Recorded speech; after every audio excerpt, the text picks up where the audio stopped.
Bonjour, c'est Cryptoly, j'espère que vous allez bien en ce dimanche 18 décembre 2022. Alors aujourd'hui, ça va pas être une vidéo spéciale, on va rester sur un update de FTM, la crypto-monnaie de Phantom blockchain de niveau 1. Comme d'habitude, on va la découper en deux parties, une partie fondamentale et une partie technique. Partie fondamentale, on va revenir sur ce qu'est Phantom, les actualités, et ensuite la partie technique, où on va savoir un petit peu où on en est au niveau du cours, quel type de pattern on a, et est-ce qu'on peut se projeter sur court, moyen et long terme. Avant de commencer, on n'oublie pas le petit rituel habituel. Si vous voulez soutenir la chaîne, c'est simple, on like, on partage la vidéo, ça aide beaucoup au référencement, et abonnez-vous si c'est pas déjà fait, on attaque tout de suite.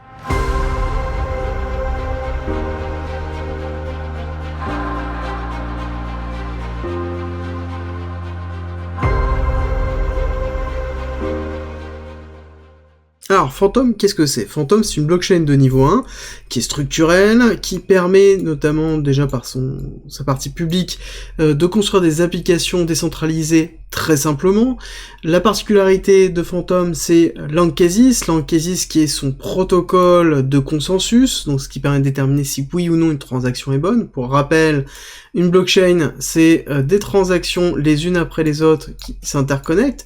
Un DAG, donc ça c'est Bitcoin par exemple, et un DAG, donc qui est la base de l'Ancasis, ça ressemble à ça, ou à ça, d'accord? Donc c'est globalement un ensemble de blocs qui sont interconnectés, et forcément, c'est pas forcément les uns après les autres, c'est de façon asynchrone. C'est aussi une des forces de Phantom, mais aussi une des faiblesses, parce que le fait qu'il soit asynchrone, et qu'il soit basé sur le Byzantine Fault Tolerant Model, limite, en tout cas rend plus complexe sa scalabilité et la mise en place de Layer 2 dessus, donc c'est aussi une des limitations, mais sur lequel ils sont en train de travailler ardemment déjà depuis un an. À côté, Phantom, c'est quoi? C'est une blockchain qui a des solutions pour les entreprises pour pouvoir bénéficier de la technologie Phantom. C'est Phantom Opera. Phantom Opera, c'est derrière la VM dans lequel tout se joue, tout s'effectue, c'est les smart contracts, la plateforme qui permet de pousser les smart contracts. Elle est EVM compatible, mais pas que, il y a tout un ensemble de SDK, donc de kits de développement, pour pouvoir construire des smart contracts sur Phantom, et à côté, c'est notamment une grosse communauté. Phantom a sa propre communauté, qui est directement lié à Phantom, d'accord? C'est pas une communauté qui vient parce que c'est de l'EVM, non, c'est une communauté qui est née sur Phantom à travers l'ensemble des applications qui ont été construites dessus avec une véritable identité, et c'est quelque chose qui reste sur Phantom. C'est ça qui est très intéressant de voir, et c'est une des forces aussi de FTM, c'est une des raisons pour lesquelles je vous la présente régulièrement, j'en parle régulièrement, et que ça fait partie, tout simplement, des tokens que j'ai dans mon bag au niveau de mon exposition, parce que c'est une des blockchains que j'aime bien, qui a un écosystème, et c'est un des vecteurs importants au niveau d'une blockchain structurelle. D'un autre côté, Phantom ne se définit pas comme un Ethereum killer, ils ont leur propre fonctionnement, leur propre setup, et c'est aussi une des forces de Phantom. Et comme je vous disais, en termes de décentralisation, on est à 7000, 7300, 7500 nodes, ça oscille, ça augmente doucement.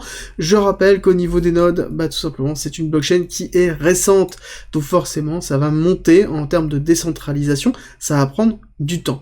Alors, deux autres choses qui ont été données, c'est Phantom a souvent été décrié pour plusieurs raisons. Le fait que potentiellement ils n'ont plus forcément assez d'argent pour pouvoir assurer la reward pour le stacking. Là-dessus, il y a un post qui a été effectué dans le Medium de Phantom, je vous invite à aller le regarder, qui est l'état des finances de FTM Foundation, donc qui est la fondation qui est derrière Phantom, et la façon dans laquelle ils ont gagné de l'argent et comment ils ont construit leur capital. Clairement, il y a de quoi assurer un certain nombre d'années, que ce soit en termes de production, que ce soit en termes d'évolution, que ce soit en termes d'incentive, et oui, incentive très important. Phantom a déjà eu une partie d'incentive qui a été donnée l'année dernière, mais ce n'est pas fini. A priori, ils ont encore de l'argent pour pouvoir favoriser les incentives. Ils ont déjà essayé de faire une forme d'incentive qui était différente du reste, et je pense que la prochaine risque d'être intéressante pour l'écosystème. Autre point important en termes d'actualité, en janvier, nous avons un grand rendez-vous pour Phantom, dans lequel on a notamment beaucoup d'acteurs autour de Phantom qui vont se réunir. Donc comme d'habitude, Phantom est réagit très fortement à ce type de convention, et dans lequel on a généralement, durant toute la convention, une poussée au niveau de Phantom, donc ça pourrait être intéressant de le garder concernant justement le mois de janvier, sur ce qui pourrait arriver. D'autre part, nous avons un acteur important qui est André Cronje qui revient sur Phantom. Alors c'est un peu le style, il part, il revient, il part, il revient. Bon, voilà, ça a toujours été le cas, il nous a déjà fait le cas 2 fois, là ce serait juste la 3e fois, mais du coup forcément étant donné qu'il revient et qu'il est beaucoup investi dans l'écosystème de Phantom autour des applications décentralisées, forcément ça va jouer énormément sur le cours de Phantom, et ça joue déjà énormément sur Phantom et la dynamique de Phantom, en termes de volume, on voit qu'il y a un impact fort. On a terminé la partie fondamentale, on va attaquer la partie technique. Partie technique qui est très intéressante au niveau de Phantom parce que nous avons terminé une schématique héliotiste complète de vagues d'impulsion avec une vague 1, 2, 3, 4.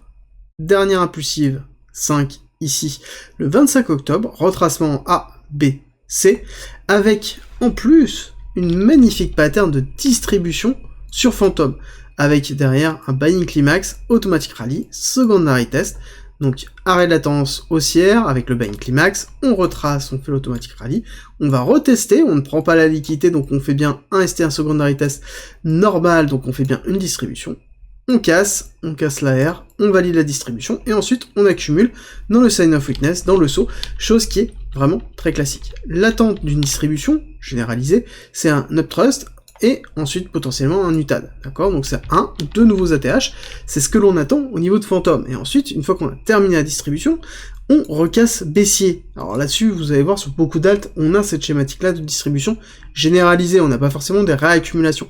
Ce qui est en même temps normal, parce que on est dans un début de technologie en termes de fondamentales, donc à un moment donné, il y a un certain nombre qui potentiellement vont break baissier fortement, parce qu'ils vont disparaître, faute de moyens, faute d'écosystème, faute d'interopérabilité, faute de pouvoir s'adapter. Bon, il y a plein d'éléments, donc ceux qui sont en distribution, potentiellement, on pourrait avoir un break baissier. Ça, c'est une petite aparté, mais qui est bien plus loin, qui est sur le prochain bull run, après le prochain bull run, voire celui potentiellement après.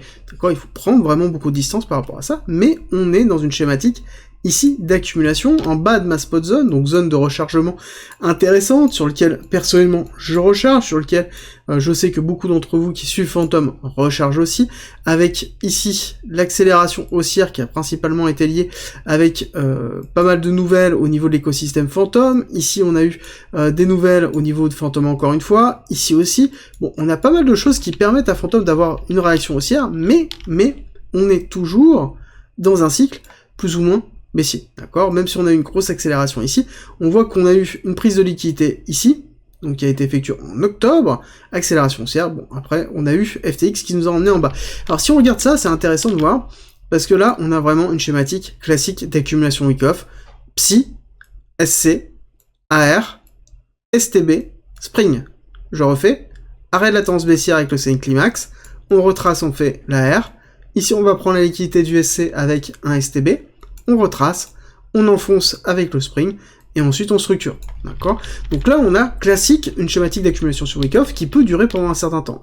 Est-ce qu'on a des targets plus basses? Oui, on a une qui est à 382 ici à 0,13, et on a une qui est beaucoup plus basse, qui est vraiment le bas de ma spot zone, qui correspond notamment à l'accumulation de départ de cette accélération haussière en 5 vagues d'impulsion héliotiste, qui est à 0,013, donc qui est quand même très bas, qui est le 1,618, qui est vraiment l'objectif final, qui est le bas du bas de ma spot zone.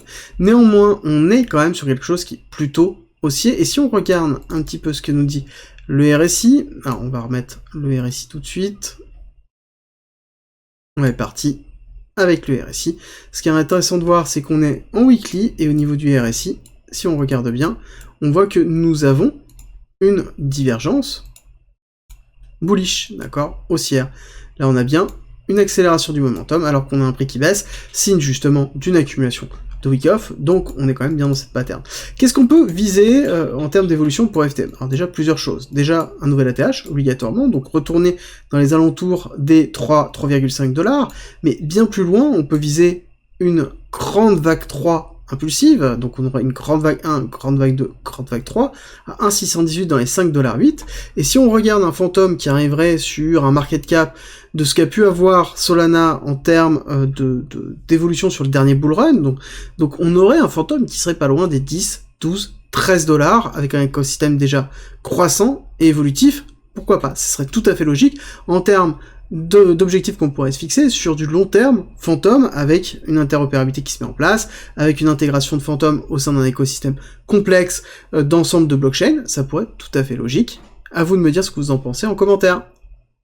Avant de se quitter, je vous rappelle que le Discord est en commentaire, c'est gratuit, et c'est un lieu de partage et d'échange autour de la crypto-monnaie, de la blockchain, du trading et de l'investissement. N'hésitez pas à rejoindre justement notre communauté de passionnés, et pour tous ceux qui veulent soutenir la chaîne et le Discord, on a mis en place un premium avec plus de contenu, avec plein de choses, comme par exemple 100 vidéos, 300 pages de formation et de guides structurés autour d'un parcours pédagogique.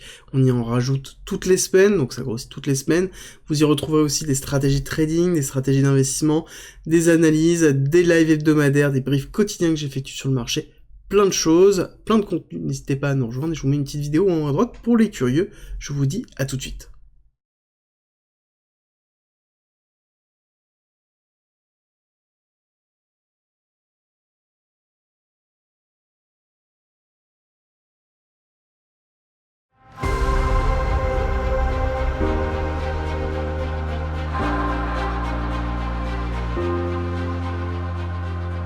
Si tu aimes mon contenu, n'hésite pas, partage, like, ça m'aide énormément, et rejoins-nous sur Discord.